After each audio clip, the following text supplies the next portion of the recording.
Assalamu alaikum. Hi friends, welcome to Emmy Mom's Kitchen. அஸ்ஸலாமு அலைக்கும். இன்றைக்கி நம்ம என்ன பார்க்க போகிறோன்னா கிளாஸ் லுக் சாக்லேட் கேக்கு எப்படி பண்ணுறது அப்படிங்கிறத பார்ப்போம். வாங்க வீடியோக்குள்ளே போகலாம்.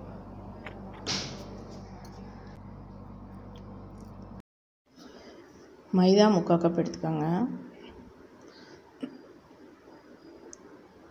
சாக்லேட் கொக்கோ பவுடர் 3/4 கப் எடுத்துக்கோங்க. Baking soda 1/2 teaspoon, baking powder 1 teaspoon எடுத்துக்கோங்க. இது ஃபுல்லாக எல்லாத்தையுமே நல்லா சளிச்சிக்கிறங்க.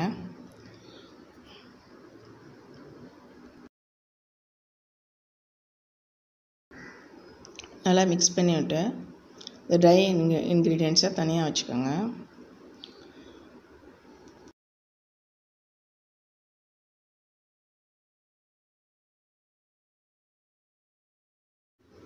நான் இப்போ இந்த ஃபுட் ப்ராசஸரில் எக் பீட்டர் பிளேட் போட்டு அதில் எக்ஸு ஃபுல்லாக பீட் பண்ண போகிறேன். இதில் பீட் பண்ணுறது ரொம்ப கம்ஃபர்டபுளாக இருக்குது. ஹேண்ட் மிக்சர் யூஸ் பண்ணுறத விட இது உங்கள்கிட்ட இருந்ததாக்கும் இதை நீங்கள் யூஸ் பண்ணலாம். 4 எக்ஸு போட்டுக்கோங்க. தனித்தனியாக பிரிக்க வேண்டாம், ஹோல் எக்ஸாகவே இருக்கட்டும். இப்போ ஃபுட் ப்ராசஸரை மூடி அதில் பீட் பண்ண ஆரம்பிச்சிருவோம். நல்லா பீட் ஆகணும். எந்த அளவுக்கு பீட் ஆகணும் அப்படின்னா, இந்த மாதிரி நல்லா அந்த மஞ்சக்கருவெலாம் அப்படியே நல்லா அந்த மஞ்சள்லாம் ஒயிட் ஆகிறது மாதிரி நல்லா பீட் பண்ணிடணும். இந்த மாதிரி இதுக்கப்புறம் நம்ம பவுடர் சுகர் 1 கப் எடுத்துக்கோங்க. அது ஒவ்வொரு ஸ்பூனாக கொஞ்சம் கொஞ்சமாக போடுங்க. ஃபுல்லாக எல்லாத்தையுமே போட்டுற வேணாம், ஒவ்வொரு ஸ்பூனாக போட்டு அப்படியே பீட் பண்ணுங்க.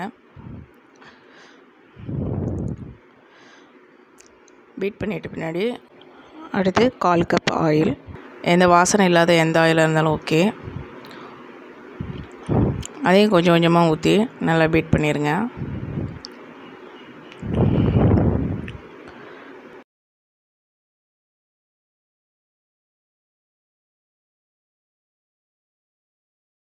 இப்போ நம்ம பீட்டர் ஆஃப் பண்ணிவிட்டு மேலே மூடியை திறந்துட்டு பார்ப்போம் எப்படி இருக்குது அப்படின்னு. பாருங்கள், இந்த மாதிரி ஃப்ளூயிடாக தான் இருக்கும். நல்லா ஒயிட்டாக வந்துடுச்சு பாருங்கள். இந்த அளவு போதும்.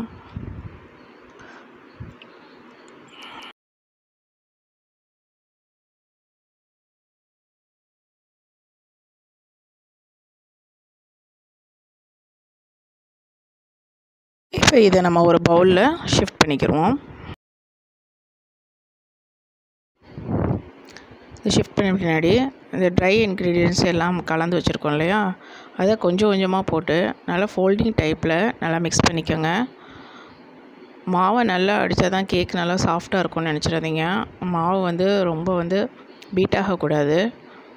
ஜஸ்ட்டு ஃபோல்டிங் டைப்பில் நீங்கள் மிக்ஸ் பண்ணிக்கிட்டே இருங்க. கொஞ்சம் பொறுமையாக தான் மிக்ஸ் பண்ணணும். இந்த மாதிரி எல்லாத்தையுமே போட்டு நல்லா மிக்ஸ் பண்ணிடுங்க.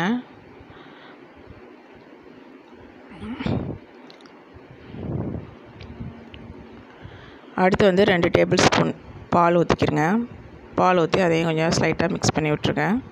அவ்வளோதான், ஃபினிஷ் ஆகிடுச்சு. இப்போ நம்ம பேக்கிங் ட்ரேயில் ஷிஃப்ட் பண்ணிக்கிடுவோம். ஓவனில் பேக் பண்ணும்போது ஓவனை ப்ரீஹீட் பண்ணிவிட்டு 180 டிகிரியில் வச்சு 30 to 35 மினிட்ஸ் பேக் பண்ணிக்கோங்க. அதே ப்ரெஷர் குக்கரில் நீங்கள் பேக் பண்ணுறதா இருந்தால் ப்ரெஷர் குக்கரை 10 மினிட்ஸ் ப்ரீஹீட் பண்ணிக்கோங்க. பண்ணிவிட்டு 35 to 40 மினிட்ஸ் பேக் பண்ணி எடுத்துக்கோங்க. ஓகே, இது நமக்கு பேக் ஆகட்டும். இப்போ நம்ம சுகர் சிரப் தயார் பண்ணிக்கலாம். ஒரு 1/2 கப் வாட்டர் எடுத்துக்கோங்க. ஒரு 2 டேபிள் ஸ்பூன் சீனி எடுத்துக்கோங்க. எடுத்து நல்லா மிக்ஸ் பண்ணிடுங்க. இதை சும்மா மிக்ஸ் பண்ணாலே போதும். கொஞ்சம் நான் எனக்கு நல்லா சீக்கிரமே டிசால்வ் ஆகணுங்கிறதுக்காக கொஞ்சம் ஹீட் பண்ணிக்கிட்டேன். ஹீட் பண்ணாலும் அது நல்லா குளிர்ந்துடணும். இப்போ கேக் நம்மளுக்கு ரெடி ஆகிடுச்சு. இப்போ நம்ம ஷிஃப்ட் பண்ணிக்கலாம். ஒரு சாப்ஸ்டிக்கை வச்சு உள்ளே குத்தி பார்த்ததில் ஒரு குழி விழுந்துருச்சு. இப்போ டூத் பிக்கு அப்படி இல்லைன்னா ஒரு நைஸ் ஃபோர்க்கு எடுத்து நல்லா ஹோல் போட்டுக்கோங்க. ஹோல் போட்டுட்டு நம்ம சுகர் சிரப் தயார் பண்ணி வச்சுருந்தோம்ல, அது ஃபுல்லாக எல்லாத்தையும் நல்லா ஊற்றி ஸ்ப்ரெட் பண்ணி விட்டுக்கோங்க. நல்லா கேக் ஃபுல்லாக ஸ்ப்ரெட் பண்ணிடுங்க. ஒரு நான்ஸ்டிக் பேன் எடுத்துக்கோங்க. 2 table spoon cornflour, powder sugar ஒரு 3/4 கப்பு போட்டுக்கோங்க. இது கூட coffee powder 1 teaspoon, cocoa powder 1 table spoon, தண்ணி ஒரு 3/4 கப் ஊற்றிக்கோங்க. வெனிலா எசன்ஸ் 1 டீஸ்பூன் ஊற்றிக்கோங்க. இது எல்லாத்தையும் நல்லா விஸ்க் வச்சு நல்லா மிக்ஸ் பண்ணிடுங்க, இந்த லம்ஸ்லாம் இல்லாமல்.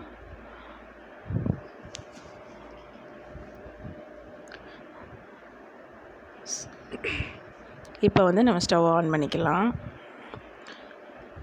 ஸ்டவ்வை வந்து ரொம்ப லோவாக வச்சுக்கோங்க, ரொம்ப சிம்மில் வச்சுக்கோங்க. இந்த மாதிரி கை விடாமல் நல்லா ஸ்பேட்சுலா வச்சு, அப்படி இல்லைன்னா விஸ்க் வச்சு நல்லா வந்து கிளறிக்கிட்டே இருக்கணும்.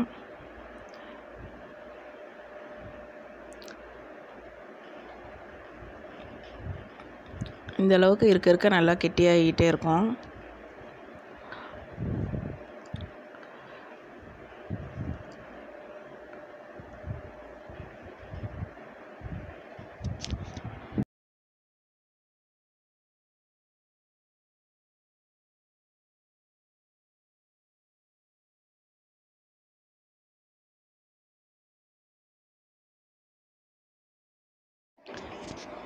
இது மாதிரி நல்லா கெட்டியாக வந்த பின்னாடி அடுப்பை ஆஃப் பண்ணிவிடுங்க. ஆஃப் பண்ணிவிட்டு நல்லா கிளறி விடுங்க.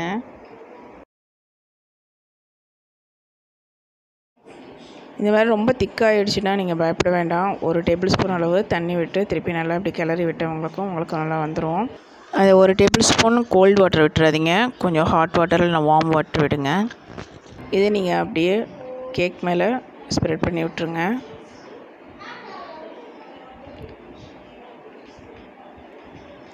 நல்லா எல்லா இடத்துலையும் கேக் ஃபுல்லாக படுறது மாதிரி நல்லா ஸ்ப்ரெட் பண்ணுங்கள்.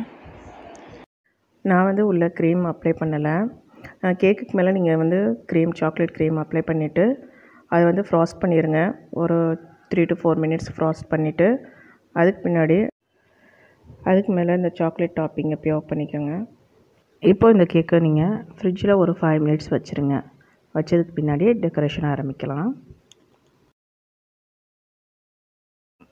இப்போ நம்ம கேக்கை டெக்கரேஷன் பண்ணிக்கிறோம். ஒரு சிம்பிளான ஒரு டெக்கரேஷன். மேலே வந்து colour sprinkles தூக்கிக்கோங்க.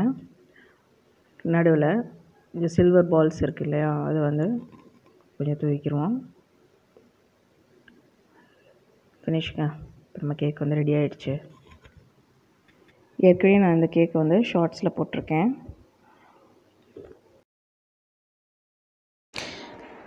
Chocolate glaze topping cake ready ஆகிடுச்சு. இது மாதிரி நீங்களும் செஞ்சு சாப்பிட்டுட்டு எனக்கு கமெண்ட் பண்ணுங்கள்.